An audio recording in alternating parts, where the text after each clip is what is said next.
So imagine walking into a room, right? And you sit down at a table with a fast-punching American boxer, someone from a quiet village in Iran, a 1980s British punk rocker, and a prize-winning Canadian racehorse. That is a very weird dinner party. Right. It's a deeply weird assembly of figures.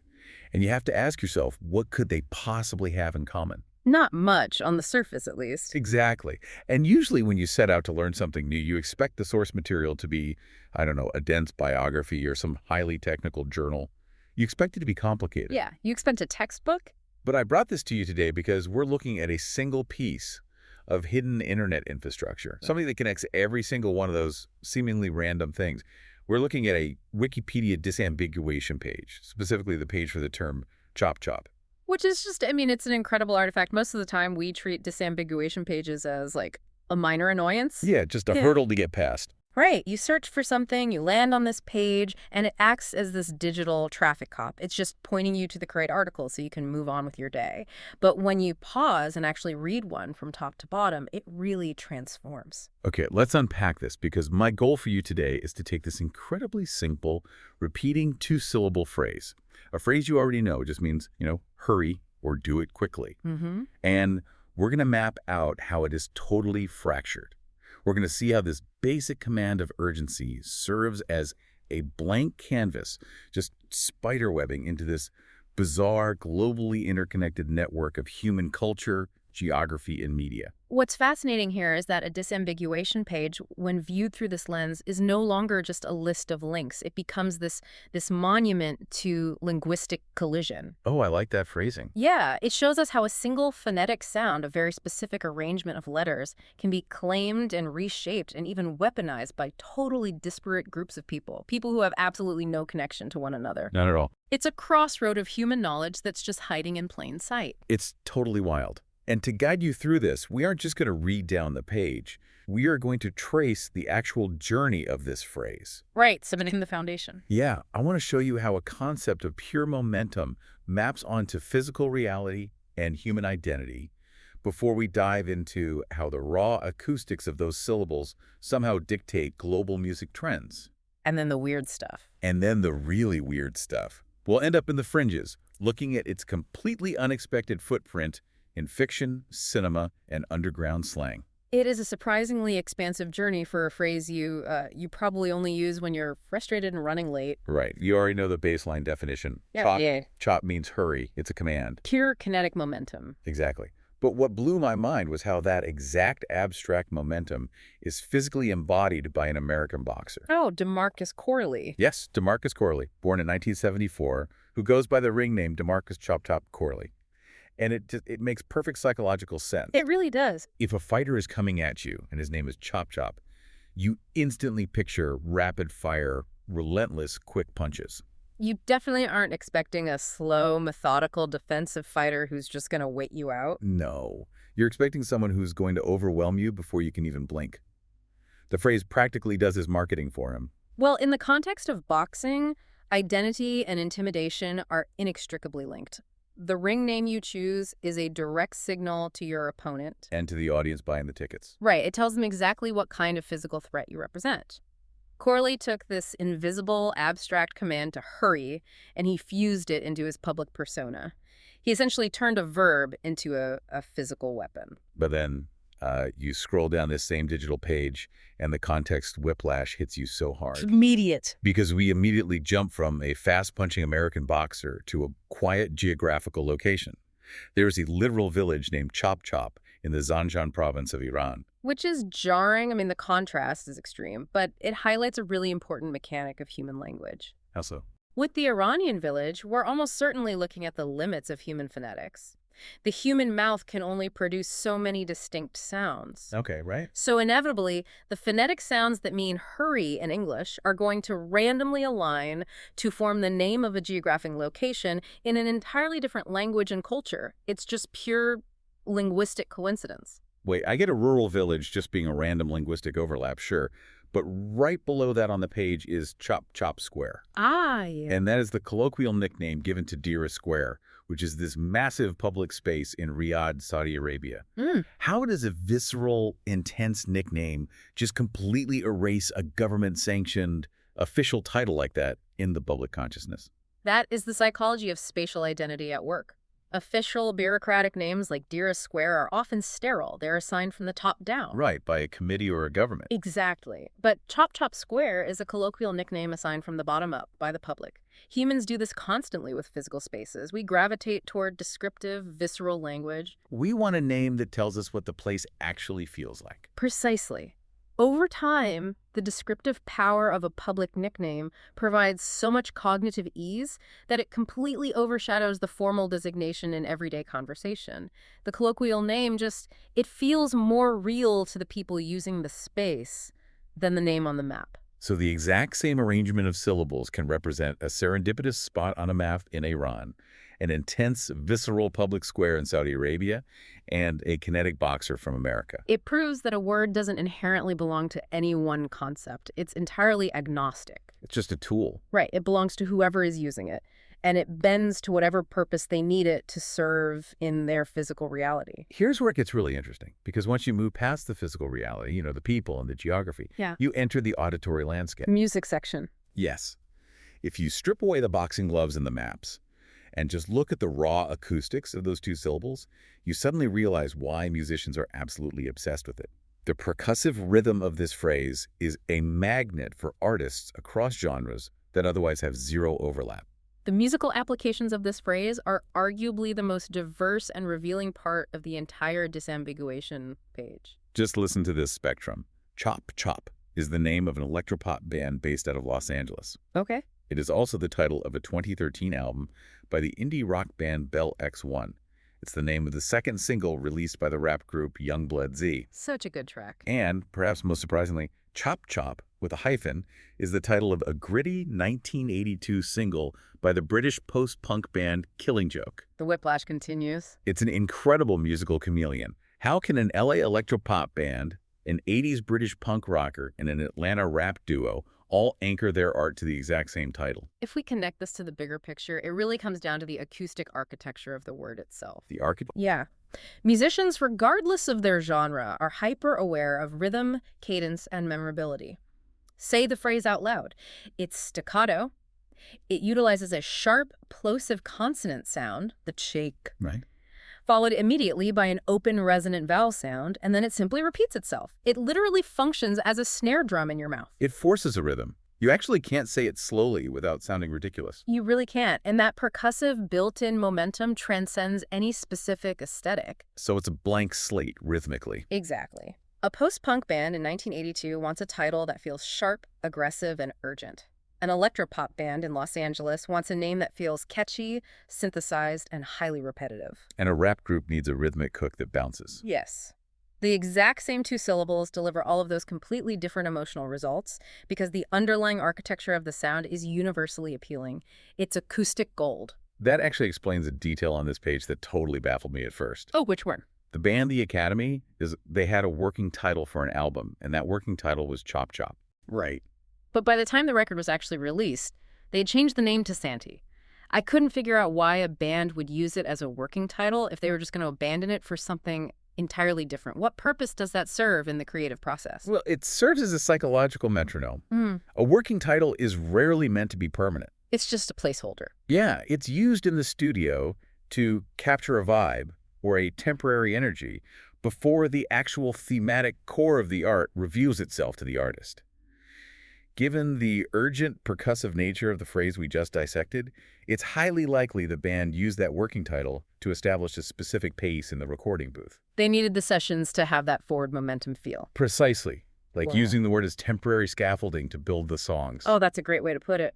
And once the album was fully tracked, the mixing was finished, and the permanent identity of the record was solidified, they stripped away that temporary scaffolding and hung the real Sign Santee.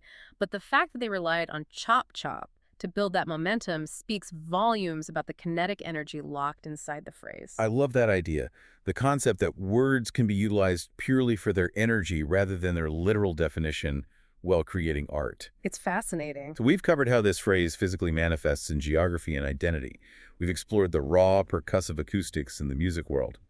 Now let's transition into the purely visual, the fictional, and frankly, the bizarre miscellany. My favorite part. Because if music captures the sound of the word, pop culture and fringe slang capture its absolute wild versatility. This section of the disambiguation page is where the true elasticity of human imagination is on full display.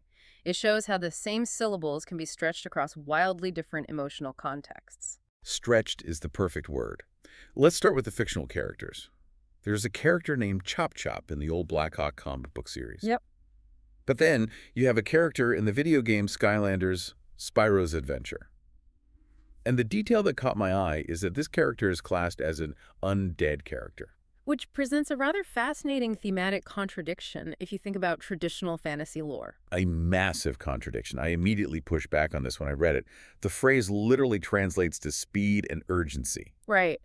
But in almost all of fantasy, pop culture, and mythology, an undead character, whether it's a zombie, a ghoul, or a reanimated skeleton, is universally associated with being slow, sluggish, and incredibly methodical. They shamble. They shamble. They don't sprint. So how on earth does an undead character embody a name that demands speed? This raises an important question about the mechanics of character design and audience engagement. When game developers or writers create a new world, they often play with subverting expectations. Oh, okay. Giving a historically slow archetype a name that demands immediate speed creates instant intrigue. It's a classic storytelling trick. Because you're instantly confused but interested. Exactly. It signals to the player, before the character even moves, that this isn't your standard shambling zombie. It breaks the established rules of the genre, and that juxtaposition forces the audience to pay closer attention. Okay, speaking of breaking genre rules, the cinema entries on this page are incredible. There are two very distinct films listed here that share this title. Oh, the movies. Yeah. One is a 2001 Danish comedy film directed by Niels Arden Oplev. The other is a 2020 American horror thriller film. Two genres that sit at absolute opposite ends of the human emotional spectrum. It's hilarious. Imagine you buy a ticket to a movie simply called Chop Chop, and you walk into the theater blindfolded.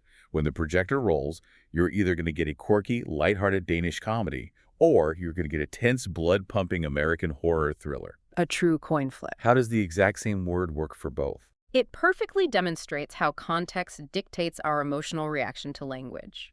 The syllables themselves don't change, but the genre completely rewrites the emotional coding of the word. So the word is just adapting to its surroundings. Exactly. In the context of a comedy, the phrase sounds delightfully absurd. It feels frantic, maybe a bit silly, like the soundtrack to a fast-paced slapstick routine where characters are rushing around making mistakes. Right, running into walls and stuff. But the moment you drop that exact same phrase into a horror thriller, Chop Chop suddenly takes on a much darker, menacing, and terrifyingly literal interpretation. It's all about the lighting and the soundtrack. You change the lighting, and a funny word becomes a threat. The word is just a vessel. We bring the cultural expectations and the dread into the room with us. Man. And if we look further down into the fringes of culture, we hit the other uses section of this page, which is just an absolute goldmine of human weirdness. It really is a grab bag. For instance, we have a Canadian horse racing Hall of Fame racehorse. This horse lived from 1940 to 1963 and was appropriately named Chop Chop. Which brings us full circle back to our very first point about the American boxer. It perfectly aligns with the baseline concept of speed. Naming a racehorse after a command to go fast is just good branding. It's the DeMarcus Corley of the equine world. Yes, but here's the kicker. Right beneath this prestigious upper crust Hall of Fame Canadian racehorse, we have an entry for slang. Chop Chop is Australian English slang for homegrown illicit tobacco. The contrast there is arguably the most striking dynamic on the entire page. I couldn't stop thinking about it. You go from the highly regulated, wealthy, elite world of pedigree horse racing in Canada straight into the clandestine, underground, rural nature of Australian homegrown tobacco. It's a massive leap in class, geography, and legality. It highlights the egalitarian nature of phonetics. A sound doesn't know its own social class. That's a great point. Language doesn't respect human hierarchies. A phrase can sit securely at the pinnacle of Canadian sports history, engraved on a Hall of Fame plaque, and simultaneously operate as whispered, underground slang in the Australian outback. It's doing double duty. Completely. When people are dealing with illicit goods like untaxed tobacco, they need a snappy, innocuous-sounding code word that conveys a sense of quick, under-the-table transaction. The word is completely neutral. It is the human utility that assigns it a status of either high prestige or illegality. And speaking of how things are grouped together, that brings us to the very bottom of the disambiguation page, the See Also section. Oh, yes. Wikipedia pages always have these little architectural quirks, and this specific page links out to Chop Shop. Which is a fascinating inclusion because a chop shop, which is typically an illegal garage that dismantles stolen cars to sell the parts, has absolutely no thematic connection to the concept of hurry, or to the music, the geography, or the fiction we've been discussing. None at all. It's purely there because of alphabetical proximity. It's like the digital algorithm of Wikipedia is saying, hey, you are currently looking for words that start with CHOP. Here's a completely unrelated criminal enterprise for you to read about, just in case that's your vibe today. It is the perfect metaphor for algorithmic categorization versus human semantic meaning. What do you mean? Imagine a librarian who has a flawless photographic memory for the alphabet, but is completely deaf to poetry, emotion, or narrative. Humans group concepts by meaning. We connect the fast-punching boxer to the sprinting racehorse through the shared idea of speed. Right, there's a thread there. But the digital architecture of the internet groups things purely by the cold, hard math of spelling. It doesn't care about the rich tapestry of the words, only the raw data of the letters. So what does this all mean? We started this deep dive with a single, simple demand, hurry. And I wanted to show you how those two little syllables, that repeating command, could guide us on an incredible hidden journey. We traveled from the sweaty intensity of an American boxing ring to a serendipitous village in Iran. We explored the visceral psychology of a public square in Saudi Arabia. We tracked its percussive rhythm through the aggressive evolution of 1980s post-punk into early 2000s Atlanta rap and straight into modern Los Angeles electropop. We watched it become a psychological metronome for a rock band's recording process. We saw it subvert the ancient rules of fantasy as a speedy, undead video game character. We did a lot. We laughed with a Danish comedy, tensed up at an American horror thriller, cheered for a Hall of Fame Canadian racehorse, and unpacked the clandestine nature of Australian slang for illicit tobacco. And we found all of this on one tiny, largely ignored corner of the internet. Ultimately, a disambiguation page isn't just a digital filing cabinet. It isn't just a boring traffic cop directing clicks. It is undeniable proof of humanity's boundless, restless creativity. Yeah, it proves that if you give humans just two syllables, they will build 100 different, entirely disconnected worlds out of them. They will relentlessly mold those same sounds to fit their art, their geography, their sports, and their secrets. It really is a testament to how deeply creative we are as a species. And that brings me to a final thought I want to leave you with today. There is a psychological phenomenon known as semantic satiation. Oh, I know this one. Your brain does this thing where if you repeat a word out loud over and over and over again, it eventually completely loses its meaning. The word just dissolves into a series of absurd, meaningless sounds hanging in the air. It's a common glitch in human cognition. The repetition strips away the meaning until the word just becomes raw noise. Exactly. But what we saw today on this single Wikipedia page is the exact opposite of semantic satiation. This phrase was repeated across the globe, over and over, across decades and cultures.